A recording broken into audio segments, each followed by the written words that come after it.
dans Imaginaire du présent, nous avons le plaisir d'accueillir Reza Afshar Naderi. Bonjour Reza. Bonjour. Merci d'avoir accepté cette invitation dans ce podcast qui traite des liens entre art et imaginaire, art et spiritualité. L'Iran, dans ce domaine, est emblématique.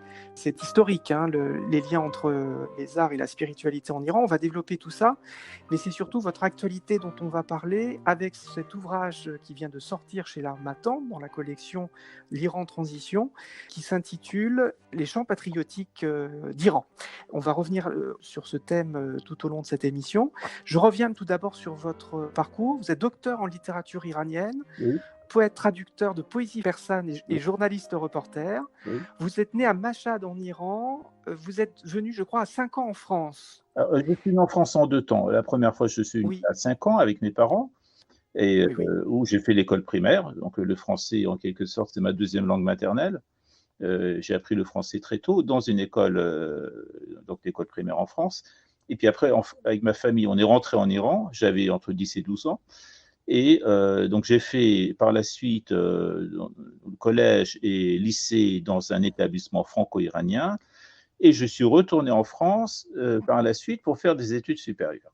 4 années d'université à Téhéran qui ont suivi donc d'une maîtrise de lettres modernes puis d'un DEA de littérature comparée à l'université de Strasbourg. Exactement. Vous avez fait un doctorat sur le livre des rois de Ferdowsi à Paris. Vous avez été journaliste photographe, vous avez parcouru une quarantaine de pays. Je crois que vous passez aussi au moins une fois par an dans une province différente d'Iran pour un fonds d'archives photographiques. Pendant quelques années, effectivement, j'allais régulièrement pour faire des archives photos, visiter différentes provinces, et puis donc effectivement j'ai un stock assez important d'images, de souvenirs, de notes de voyage. Vous avez donc publié chez l'Harmattan Histoire d'un mythe, le forgeron dans le livre des rois de Ferdowsi. Finalement, vous tracez un lien avec la poésie persane, avec ce formidable livre donc, qui s'intitule Chants patriotiques d'Iran, dont il va être l'objet dans cette émission. On peut dire qu'il y a toujours eu un rapport très profond à travers l'histoire de la Perse entre l'art et la spiritualité religieuse. Le sacré et le profane en Iran, tout est lié et c'est toujours lié actuellement. Effectivement, mais dans mon dernier livre, je me suis surtout intéressé à la période contemporaine. Le livre précédent sur Ferdowsi, donc le poète épique par excellence d'Iran, c'était un travail de thèse que j'ai remis en forme, que j'ai réécrit pour que ce soit publié. Mais ce livre-là, qui vient de sortir récemment, est de justesse, parce que c'était juste avant le confinement, à 3 ou 4 jours près, le livre ne serait pas sorti, donc il est sorti de justesse. C'était pour réparer une injustice, enfin une façon de parler, et de révéler au public français un aspect inconnu du patrimoine iranien, mais qui est très très important, à savoir les chants patriotiques. On est sur quelle période exactement ? Je crois qu'on démarre vraiment sur ce qu'on appelle en 1905 en Iran un événement majeur du point de vue politique. Oui, absolument. Alors le début, donc chronologiquement, les premiers chants que j'ai traduits datent du début de ce qu'on appelle la révolution constitutionnelle en Iran, aux alentours de 1905. Après des siècles de régime monarchique, pour la première fois, de monarchie absolue, pour la première fois, l'Iran se voit doté d'une constitution avec un parlement. Et c'est une première non seulement en Iran, mais également dans le Moyen-Orient. Donc c'était le premier pays au Moyen-Orient à se doter d'un parlement représentatif du peuple.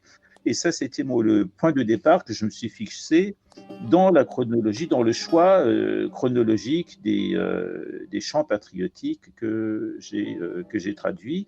Donc ça démarre aux alentours de 1905 et ça s'arrête tout simplement aujourd'hui au XXIe siècle. Alors c'est la première fois qu'est traduit en français ces chants patriotiques d'Iran, qui se distinguent, mais pas tout à fait, mais qui se distinguent quand même des chants populaires. Qu'est-ce qui a donné cette dénomination chant patriotique ?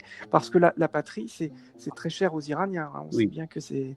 Mais parce que depuis le 7e siècle après Jésus-Christ, avec l'invasion arabe, il y a eu la naissance de ce mouvement littéraire, avec en premier Ferdowsi, le poète épique par excellence, qui a écrit un livre des rois composé de près de 120 000 vers, qui raconte l'histoire légendaire de l'Iran depuis les origines jusqu'à l'invasion arabe du 7e siècle. C'est vraiment cette date du 7e siècle qui est le marqueur, qui initie le début de ce mouvement, de ces différents mouvements littéraires autour des chants patriotiques, comment dirais-je, la préoccupation, la grande occupation des poètes iraniens, essentiellement, c'était de maintenir l'intégrité culturelle de l'Iran.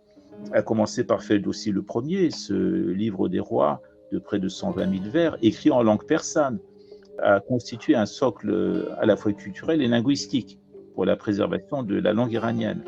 Donc c'est un apport majeur pour que l'Iran soit toujours en possession de cette langue persane et par opposition à la langue arabe, qui était la langue de l'envahisseur, la langue qui a été imposée, qui est devenue la langue religieuse, la langue sacrée, par ailleurs aussi, comme dans d'autres pays envahis par le mouvement islamique, la langue scientifique.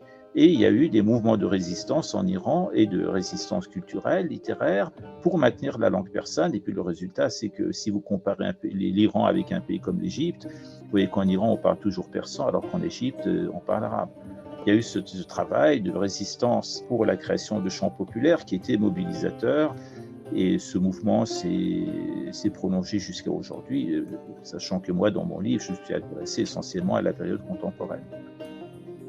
Le livre des rois, c'est de la poésie, c'est un acte de résistance culturelle déjà à l'époque. Oui, absolument, absolument, parce que Ferdowsi a repris une tradition orale des chants sous forme orale. Le persan, c'est du perse moderne. Mais avant le perse moderne, il y avait une langue qui était plus ancienne qu'on appelait le pahlavi, ou perse moyen perse, et qu'on appelait Khvatroy Normak. C'était le nom de ces récits des rois qui circulaient sous forme orale. Et donc, 7e siècle, invasion arabe, et Ferdowsi, au 10e siècle, est parvenu à recueillir nombre de ces chants oraux qu'il a mis par écrit sous forme poétique. Alors, c'est un travail colossal, vous imaginez bien, 120 000 vers, mais la fonction de ces textes poétiques, c'est la mémorisation. C'est ça qui a fait que ça a pu perdurer jusqu'aujourd'hui. On va écouter le fils de Shahram Nazeri qui se trouve à Mashhad, votre ville natale d'ailleurs, devant le tombeau de Ferdowsi. Absolument. Vous pouvez nous dire quelques mots parce que c'est quand même assez unique ça de chanter avec cette résonance devant le tombeau de Ferdowsi. Vous pouvez nous présenter cet extrait que nous allons entendre, Reza ?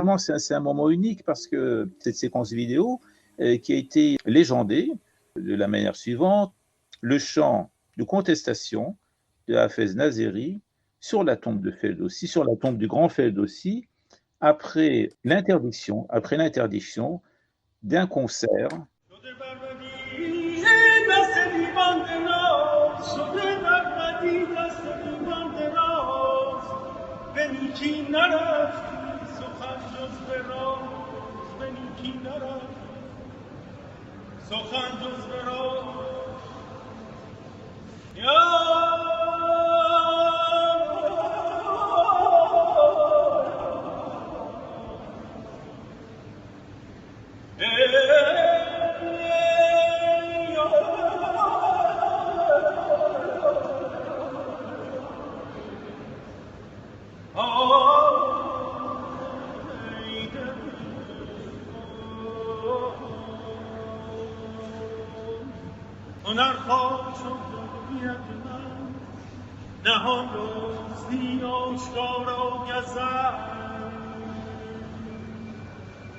شده بربری دست دیوان دراز شده بربری دست دیوان دراز به نیکی نرفت سخن جز به راز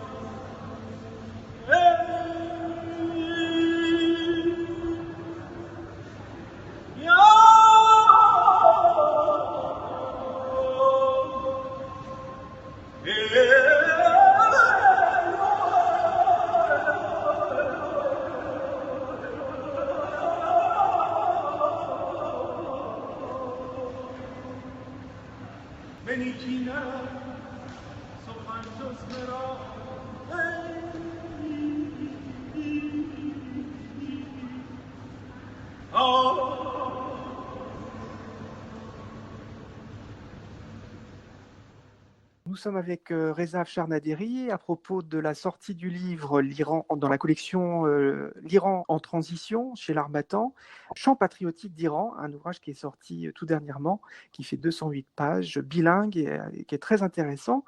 Est-ce que vous pouvez nous traduire quelques mots de ce poème qu'on vient d'entendre chanté par Hafez Naderi? Hafez Nazeri, effectivement, qui est le fils d'un grand chanteur iranien qui s'appelle Shahram Nazeri, qui est vraiment une figure culte de la chanson et puis de la chanson populaire. Cette vidéo, c'est assez troublant parce que dans la légende qui se trouve en dessous de sous la vidéo, il est dit qu'il est allé chanter sur la tombe de Ferdowsi dans la ville de Mashhad suite à une interdiction d'un concert. Et donc c'est une forme de contestation. Donc ce concert devait se dérouler dans la ville de Rouchan, qui est une ville du Khorasan, qui est le berceau de Ferdowsi. Il chante devant le tombeau, et puis à la fin, quand il a fini de chanter, il s'agenouille, il baise la pierre et il pose son front sur la pierre tombale. Alors c'est très très troublant, parce qu'on voit quand même un jeune homme, nouvelle génération, cette génération hyper connectée, très moderne, et en même temps qui rend hommage à un poète du Xe siècle, le père de la poésie persane. Il chante des vers qui se trouvent dans un épisode faisant partie des tout premiers chapitres du livre des rois de Ferdowsi, qui raconte la déchéance de l'Iran suite à l'invasion provoquée par un tyran, par un usurpateur. Et voici ce que disent ces poèmes qui sont chantés par Shahram Nazeri, et disent: l'art fut rabaissé.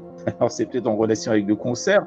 La magie célébrée, la droiture cachée, le mal manifeste, les dives malfaisants. Alors les dives, c'est les démons en persan. Étendent leur pouvoir, la bonne parole demeure voilée aux yeux de tous. C'est ça qu'ils chantent. Finalement, ça rentre en résonance, cet extrait, puisqu'il y a dans votre livre Chants patriotiques d'Iran, une petite partie qui concerne aussi Ferdowsi. Oui, alors il y a 30 chants en tout, mais le tout premier, c'est un électron libre. Et le tout premier ne date pas de la période contemporaine. Comme je disais, ça date du Xe siècle, mais je l'ai mis là parce que Ferdowsi est intemporel. Il est toujours très vivant et je pensais que c'était important de le faire figurer en début d'ouvrage, quitte ensuite à commencer avec plein XXe siècle, à partir de 1905-1910. Ferdowsi est incontournable. Il est important qu'il figure parce que c'est le père de la culture persane et c'est celui qui était à l'origine de la renaissance de la culture et l'identité persane après l'invasion arabe au 7e siècle. On va toujours continuer avec ce poète Ferdowsi, avec un deuxième extrait musical que vous avez choisi, Reza, et qui concerne cette fois Homayoun Tchadjarian. Oui, alors c'est une légende, c'est un conte initiatique dont on peut dire que la figure principale, c'est le phénix, qui se prononce en persan Simor. Je vous en dirai un peu plus tout à l'heure, si vous voulez, après qu'on aura écouté l'extrait.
شبستان اوی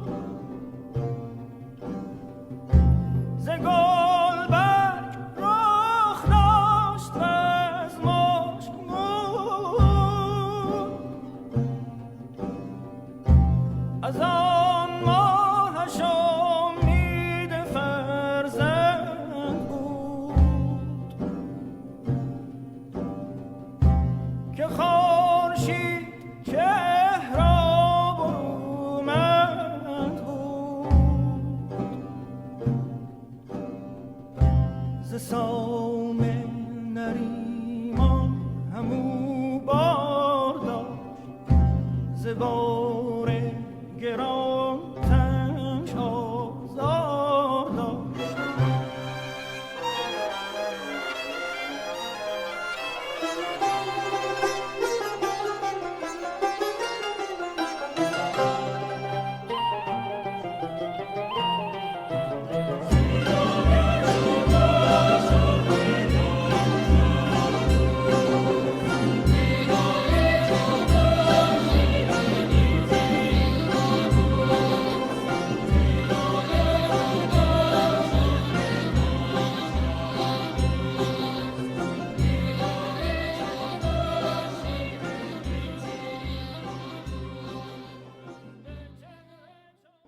Vous êtes toujours à l'écoute d'Imaginaire du présent. Nous avons comme invité Reza Afshar Naderi, écrivain, poète, traducteur, qui vient de sortir Les chants patriotiques d'Iran chez l'Harmattan en mars 2020.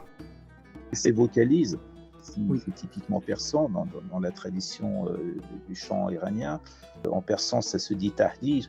Ça a été traduit en français par ornementation. Cette vocalise qui fait que le chanteur est transporté. Son âme, quelque part, se libère. Donc, ça se ressent à travers ces mouvements interminables de la voix.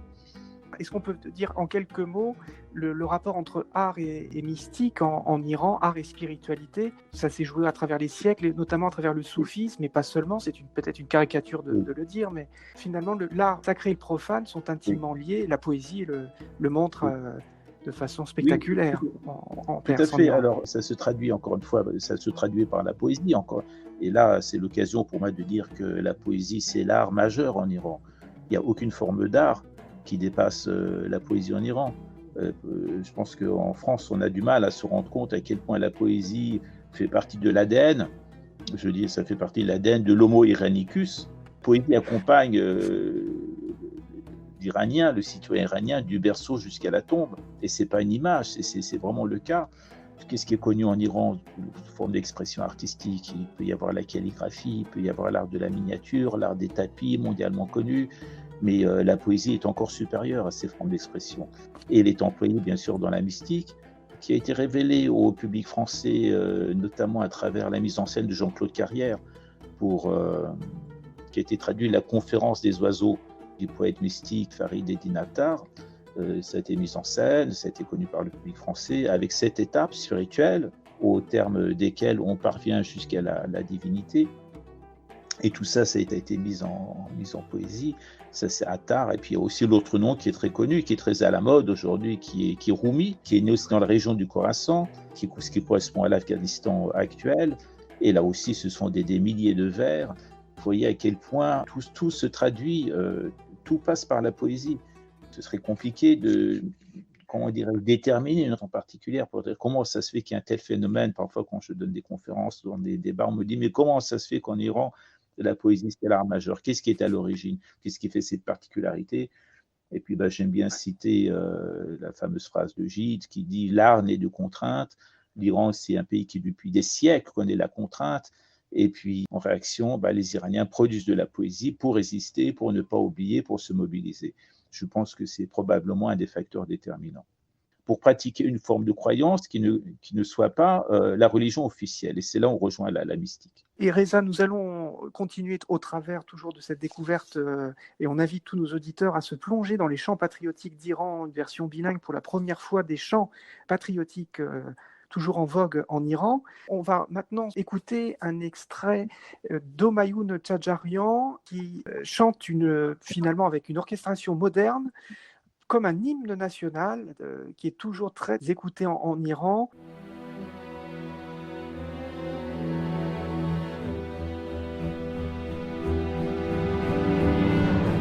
آواز خوانی در شبم سرچشمه خورشید تو یارا دیارا عشق تو سرچشمه امید تو ای صبح فروردین من ای تکیه‌گاه آخرین ای کهنه سرباز زمین جان جهان ایران زمین ای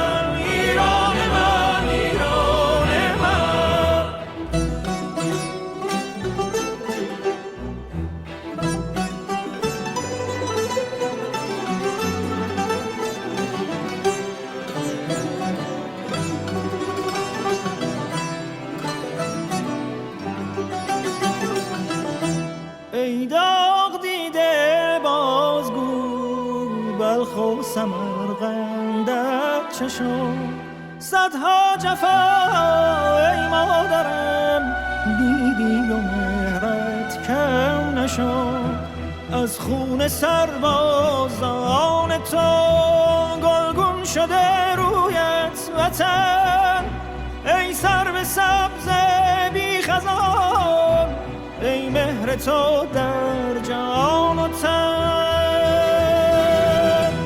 ای مادرم ایران زمین آغاز تو پایان تو بر دشت من باران تویی در چشم من تابان تویی ایران من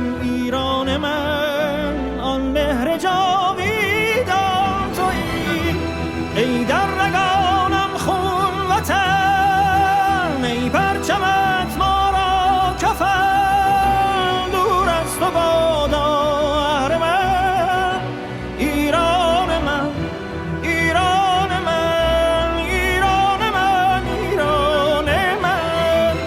ای در رگانم خون وطن ای پرچمت ما را کفن دور از تو بادا اهرمن ایران من ایران من ایران من ایران من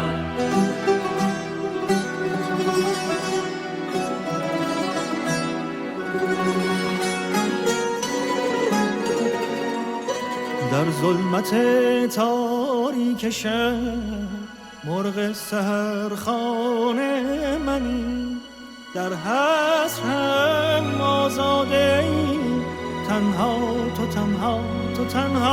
تو ایران منی اینجا صدای روشنت در آسمان پیچیده است گویی لبانت را خدا روز ازل بوسیده است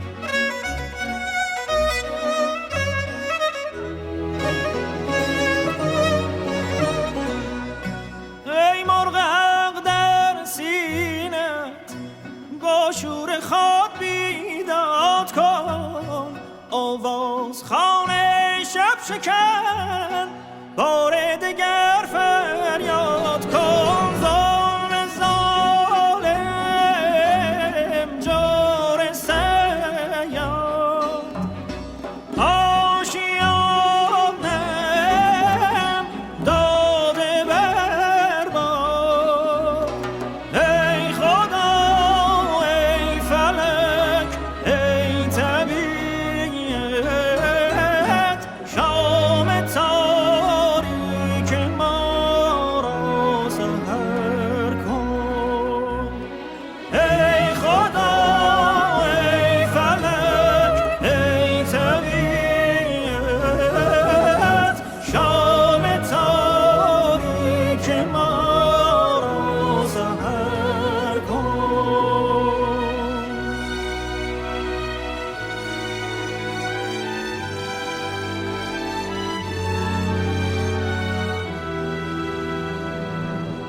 ای مادرم ایران زمین آغاز تو پایان تو بر دشت من باران تو در چشم من تابان تویی ایران من آن مهر جاویدان تویی ای در رگانم خون وطن ای پرچمت ما را کفن دور از تو بادا اهرمن ایران من ایران من ایران من ایران من ای در رگانم خون وطن ای پرچمت ما را کفن دور از تو بادا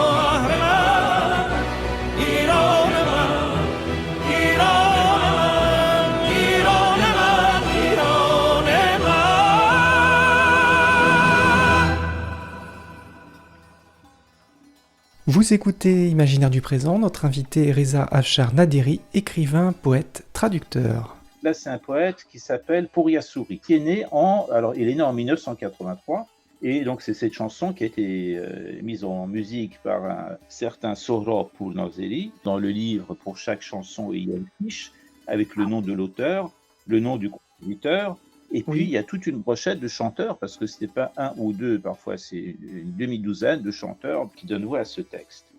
Mais là, en l'occurrence, bien sûr, la chanson est devenue célèbre grâce à l'interprétation de Romayoun Chahjallian. Donc là, on est dans la nouvelle génération des chanteurs et musiciens.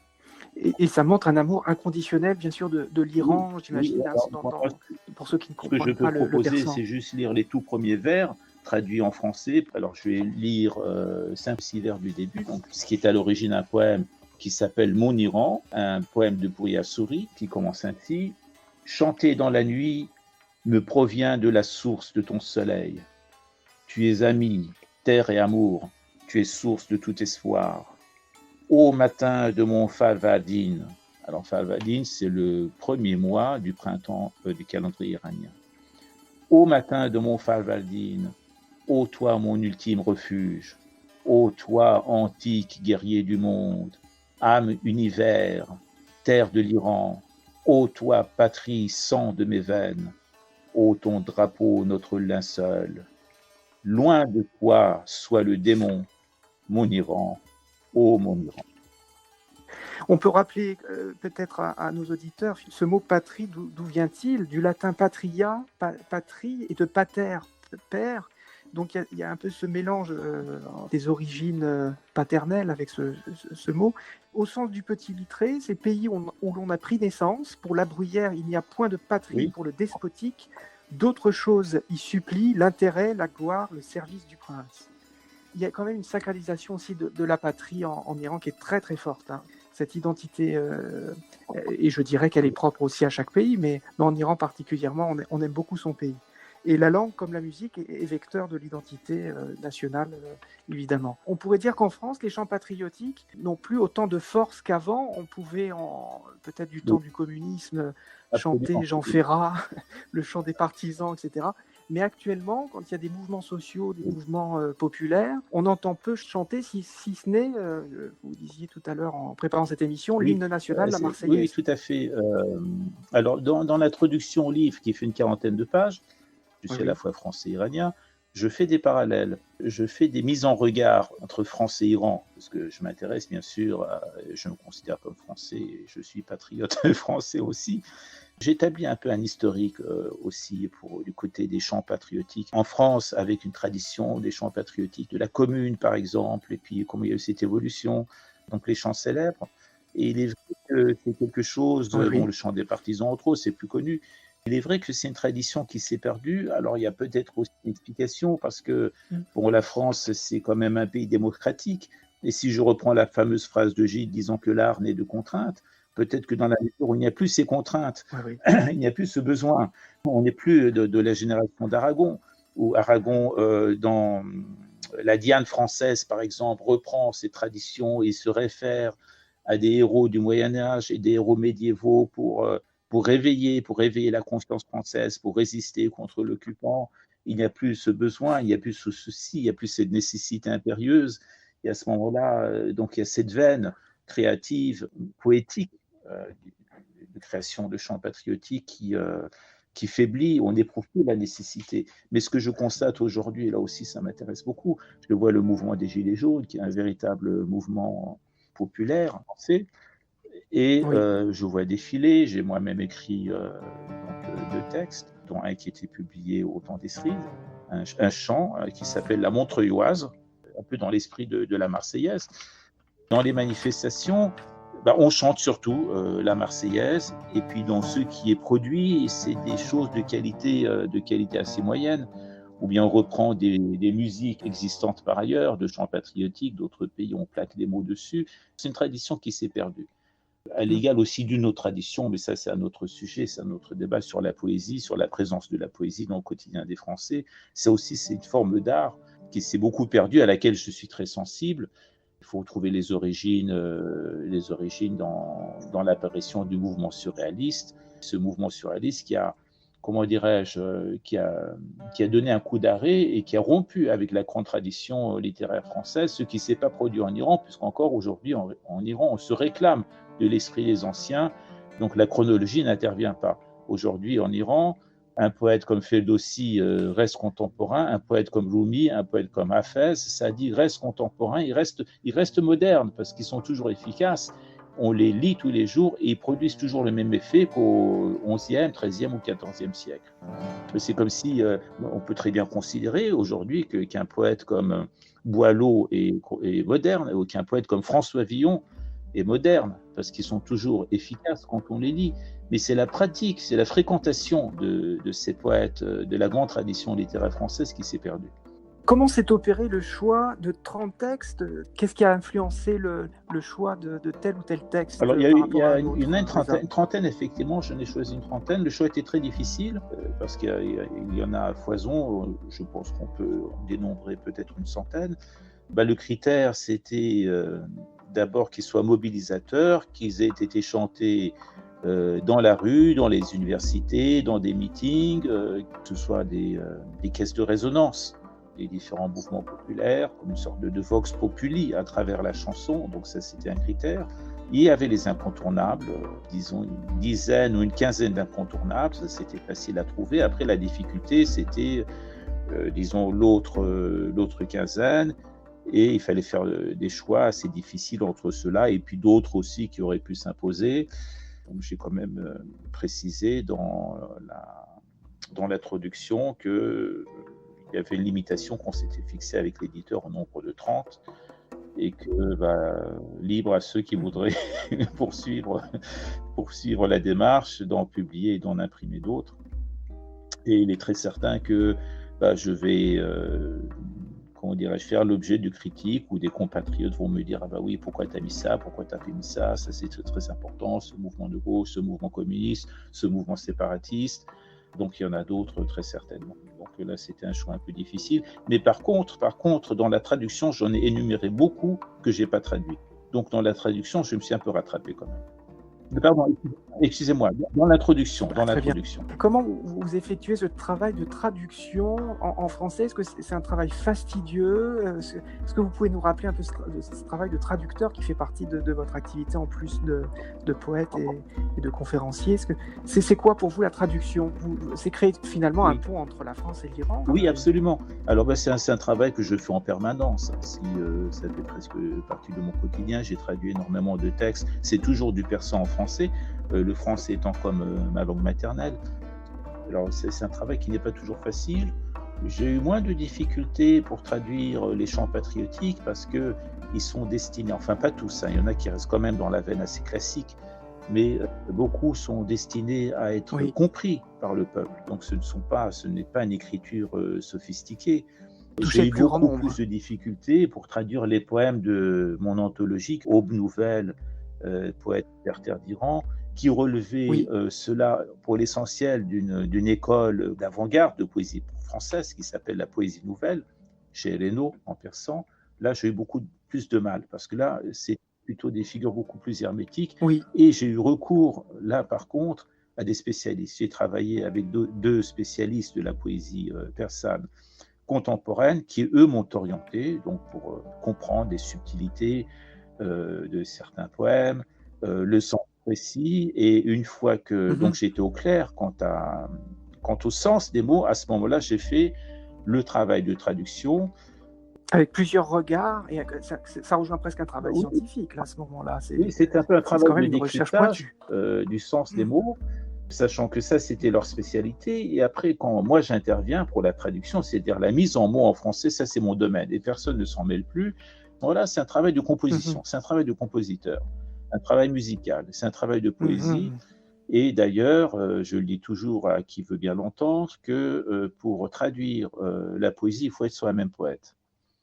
Si on n'est pas poète, si on ne sait pas faire cette mise en musique des mots, on ne fait que la moitié du travail. Et dans mon anthologie de poètes libertaires d'Iran, à la fin de cette anthologie figure un de mes poèmes, qui est un hommage à un des poètes figurant dans l'anthologie qui s'appelle Ahmad Shamlou, et dans le livre qui vient de sortir, donc Chants patriotiques d'Iran. À la fin de l'ouvrage figure un poème épique que j'ai écrit, qui fait plus de 170 vers. Je dis, ben voilà, donc je suis poète, je le prouve, et dans l'ouvrage figure, là en l'occurrence un poème fleuve que j'écris en français, une épopée en français sur l'Iran antique, qui s'appelle C'est l'Iran. Et j'ai retrouvé sur votre chaîne YouTube, qui s'appelle Perses et Poètes, hein, c'est le nom de la chaîne YouTube, vous avez écrit un hymne à la patrie qui est splendide, qui est vraiment splendide, que je vais me permettre de lire là pour les auditeurs. « En ma terreuse planète, j'attends sans attendre que germe le grand œuvre, que vienne enfin l'heure de ma propre poésie, jusqu'à rompre le carcan de la pesante gravité qui règne sur les cœurs. Mon destin ici-bas reste avec les hommes et non avec les muses, dans l'azur suspendu. » Oui, merci beaucoup de lire C'est ça. magnifique. C'est un poème, vous avez bien cherché, parce que c'est un poème sur lequel je n'ai pas porté les yeux depuis longtemps. Merci beaucoup de l'avoir lu. C'est de la poésie irrégulière, donc ce sont des vers qui ne sont pas rimés, mais j'écris aussi beaucoup de poèmes qui sont rimés sous le format classique, et je dis toujours aussi à qui veut bien l'entendre. Alors ça choque beaucoup certains, ça scandalise d'autres, que pour être poète, il faut savoir versifier. Si on ne sait pas versifier, on n'est pas poète, quitte à ne pas produire de la poésie rimée et rythmée, mais il faut connaître les techniques. La poésie d'avant-garde, ce qu'on appelle la poésie d'avant-garde, qui est une poésie qui n'est pas rimée, mais ces poètes-là qui font partie de cette école maîtrisent tous à la perfection les règles de versification, de prosodie, de métrique. Ils peuvent vous écrire des rasales, ils peuvent vous écrire des quatrains, comme en France, on pourrait écrire des sonnets ou des alexandrins. Donc, ils maîtrisent parfaitement à la perfection ces techniques-là. Et là aussi, donc, en tant que Français, je suis amené à dire deux mots aussi pour la poésie côté français. Ce sont des choses qui se sont perdues. Donc, c'est des techniques qui sont essentielles, cette musicalité des mots. Et donc, on est parti sur autre chose qui ne correspond pas à de la poésie. On publie des choses qui ne sont pas de la poésie. Et pour la petite histoire, j'ai fait une petite enquête, et puis c'est un article du magazine Slate, je pense, qui a fait une recherche, une investigation, selon laquelle la poésie en France, ça représente 0,3% du marché de l'édition. Donc, c'est dire à quel point c'est un genre qui tombe en désuétude et qui a perdu sa place de populaire, de poésie populaire. Nous allons faire une dernière pause musicale, et c'est encore votre coup de cœur, et tant mieux Reza. C'est Homayoun Tchadjarian, et c'est L'oiseau de l'aube. Alors, on est dans le plus grand des classiques. Alors, est-ce que vous pouvez nous en dire deux mots avant de l'écouter? Le texte est d'un grand poète iranien. C'est le dernier grand poète de la tradition classique iranienne, qui s'appelle Mohammad Taghi Bahar. C'est un grand nom de la poésie classique. Début XXe siècle. Hein. Et alors vraiment au début. Et il est né dans la province du Khorasan, où est né Ferdowsi. Mohammad Taghi Bahar, 1886-1951, connu sous le nom de Prince des poètes, Malik al-Shu'ara en persan. Et il a écrit ce poème patriotique. Et la chanson a été interprétée par une chanteuse. On n'a pas parlé des femmes, c'est l'occasion d'en parler. Donc, une grande voix féminine de la chanson classique persane, qui s'appelle Ramalul Muluk Vasili. Et c'est donc le concert a été donné en 1924, et c'est la première femme à s'être produite, donc chanteuse, à s'être produite sur scène non voilée. C'est un grand moment. Je pourrais, après que vous aurez passé l'extrait, lire les premiers vers de ce poème qui a été mis en chanson. Será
ça a été chanté par Oui, il y a eu une beaucoup femme d'interprétations, au départ. mais là, en l'occurrence, c'est une des toutes premières, ça date de 1900.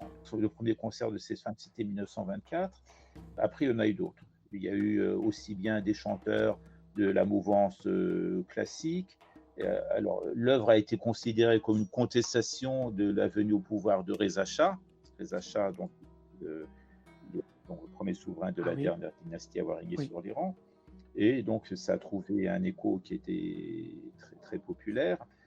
Ça a été interprété par d'autres chanteurs. Donc, ça a été adapté à des instruments modernes, comme la guitare. Ça a été réapproprié par des chanteurs pop, entre autres, pour ne pas la citer, donc Gougouche, qui est la grande chanteuse pop iranienne qui s'est produite il n'y a pas très longtemps à Paris, au Palais des Congrès. On part d'un poète classique interprété par une chanteuse dans la mouvance classique, et on se retrouve, donc, cette reprise mise en voix par une chanteuse pop, et c'est dire encore une fois que cette notion de modernité, la modernité en Iran n'est pas tributaire de la chronologie. Elle n'est pas intellectualisée comme en France. Exactement, il n'y a pas de rupture. La notion du temps n'est pas la même. On ne rompt pas avec les racines. La nouvelle génération reprend, et puis là, le morceau que vous avez passé, Romoyan Tchadjalian, c'est vraiment la nouvelle génération. On passe de 1927 à 2020. Chant patriotique d'Iran, c'est le nom de votre dernier ouvrage sorti chez l'Harmattan dans la collection L'Iran Transition, Reza Afshar Naderi. Quels sont vos projets d'écrivain, de traducteur? Je sais que vous intervenez beaucoup en milieu scolaire, Reza, et aussi dans des festivals internationaux. Est-ce qu'on peut en savoir un petit peu plus sur vos prochains projets d'écriture? Un projet, un livre, un manuscrit qui est quasiment terminé. Il se trouve que pendant cette période de confinement, j'étais très actif. Donc, j'ai produit à la fois de la poésie et puis donc un roman historique. C'est un genre qui plaît beaucoup au public français, et je vois que beaucoup de best-sellers qui ont beaucoup de succès. Les romans historiques, je pense par exemple aux Mémoires d'Adrien, ou à des titres comme Samarcande d'Amin Maalouf, Sinoué l'Égyptien de Mika Valtari, qui ont des succès considérables. Et je trouvais qu'il y avait aussi quelque chose à faire du côté de l'Iran, en train de terminer justement un manuscrit inspiré, encore une fois, du livre des rois de Ferdowsi, de la grande tradition épique iranienne. Et puis j'espère que j'aurai l'occasion de vous dévoiler le nom, peut-être à un autre moment. C'est encore un peu. Avec plaisir. C'est sous votre plume. Là, c'est moi qui l'écris. Je m'inspire aussi de Ferdowsi. Je raconte donc des épisodes de Ferdowsi, mais c'est en même temps, il y a une part d'autobiographie. Je parle aussi de mon parcours, de ma découverte de la poésie, de mon rapport avec la poésie persane, avec les grands textes. Et en même temps, c'est une approche, comment dirais-je, immanente, si je puis dire, parce que je suis très attaché à cette notion d'immanence, de la manière dont des croyances, des représentations, des archétypes peuvent encore vivre de nos jours, et quelle forme elles prennent à travers la culture, mais aussi le destin des peuples et la politique. Une belle recherche que vous menez là, Reza. Reza Afshar Naderi, écoutez, merci beaucoup. Je renvoie nos auditeurs à votre chaîne YouTube. Je crois que pendant le confinement, vous écriviez un hommage à la bibliothèque de la ville dans laquelle vous résidez. Je ramène tous nos auditeurs sur ce dernier livre sorti aux éditions L'Harmattan, Chant patriotique d'Iran. C'est la première fois qu'il est traduit en français tous ces chants patriotiques d'Iran qui sont magnifiques, et c'est en version bilingue. C'est un plaisir, et merci de m'avoir invité. Merci beaucoup Reza d'avoir été avec nous.